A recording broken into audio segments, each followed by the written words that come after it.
रूस फिर से अपने अत्याधुनिक Su-57 फाइटर जेट का प्रस्ताव लेकर आया है। भारत की रक्षा रणनीति तेजी से बदल रही है। ऐसे में क्या यह प्रस्ताव भारतीय वायुसेना के लिए गेम चेंजर साबित हो सकता है?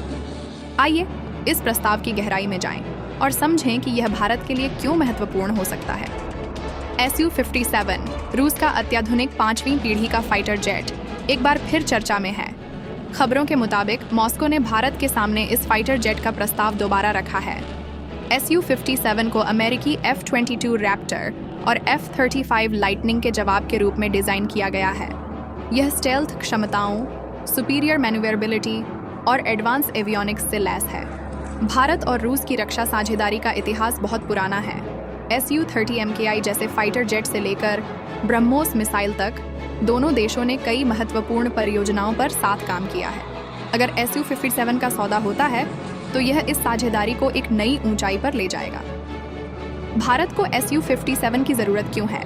भारतीय वायुसेना वर्तमान में आधुनिकीकरण के द्वार से गुजर रही है और अपने स्क्वाड्रन की कमी को पूरा करने की कोशिश कर रही है। चीन के J-20 स्टेल्थ फाइटर्स और पाकिस्तान के JF-17 और F-16 के सामने Su-57 भारत को एक रणनीतिक बढ़त दे सकता है। Su-57 में एडवांस रडार अवशोषित सामग्री, शक्तिशाली इंजन जो सुपरसोनिक क्रूज को सक्षम बनाते हैं और सिचुएशनल अवेयरनेस बढ़ाने के लिए अत्याधुनिक सेंसर लगे हैं। इसे हवा में श्रेष्ठता हासिल करने और जमीन पर हमला करने दोनों मिशनों के लिए डिजाइन किया गया है। लेकिन बात केवल टेक्नोलॉजी तक सीमित नहीं है। रूस का यह प्रस्ताव कई चुनौतियों से घिरा है। भारत अन्य विकल्पोों पर भी विचार कर रहा है, जैसे कि स्वदेशी AMCA प्रोजेक्ट और पश्चिमी देशों के साथ साझेदारी।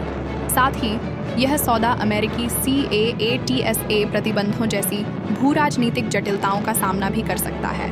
विशेषज्ञ इस पर विभाजित हैं। कुछ का मानना है कि Su-57 भारत के लिए महत्वपूर्ण कमियों को पूरा कर सकता है, जबकि अन्य का कहना है कि स्वदेशी परियोजनाओं और पश्चिमी प्लेटफॉर्म्स में निवेश करना दीर्घकालिक दृष्टि से बेहतर रणनीति हो सकती है। तो निष्कर्ष क्या है? रूस का Su-57 प्रस्ताव एक आकर्षक विकल्प है, लेकिन यह भारत पर निर्भर करता है कि वह इसे अपनी व्यापक रक्षा रणनीति में फिट मानता है या नहीं। इतना तय है कि भारतीय वायुसेना के भविष्य के लिए यह एक महत्वपूर्ण मोड़ है। आपका क्या मानना है? क्या भारत को Su-57 लेना चाहिए या स्वदेशी समाधान पर ध्यान केंद्रित करना चाहिए? अपने विचार नीचे कमेंट्स में साझा करें और ऐसे ही रक्षा और तकनीक से जुड़ी नई जानकारियों के लिए हमारे चैनल को लाइक, शेयर और सब्सक्राइब करना न भूलें।